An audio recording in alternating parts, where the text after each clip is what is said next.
కాబట్టి మీరు ఆయన రాజ్యమును నీతిని మొదట వెతుకుడి.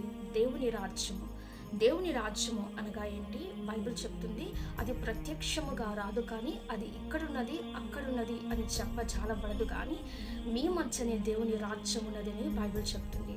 ఫర్ ఎగ్జాంపుల్, ఒక రాజు ఉన్నట్లయితే ఆ రాజుకి అధికారం ఎక్కడ వరకు ఇవ్వబడుతుందంటే ఆ దేశము ఎక్కడ వరకు, ఏ ప్రాంతం వరకు ఆ దేశం అని చెప్పబడుతుందో ఆ ప్రాంతం అంతా కూడా ఆ రాజు అధికారంలోనే ఉంటుంది.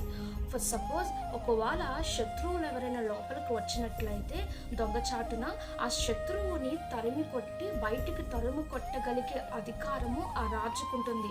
ఆ శత్రువు పైన ఎటువంటి తీర్పైన తీర్చగలిగే అధికారము ఆ ఒక్క రాజుకుంటుంది.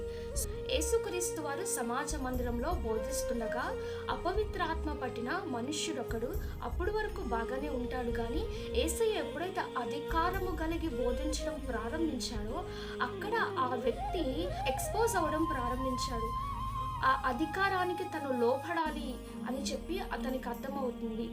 లైక్ ఒకవేళ ఒక దేశపు టెరిటరీ లోపలికి శత్రువు లోపలికి వచ్చినట్లయితే ఆ రాజుకి ఆ శత్రువు పైన ఎంత అధికారం ఉంటుందో యేసుక్రీస్తు వారికి కూడా ఆ దురాత్మ పైన అంత అధికారమే ఉంది.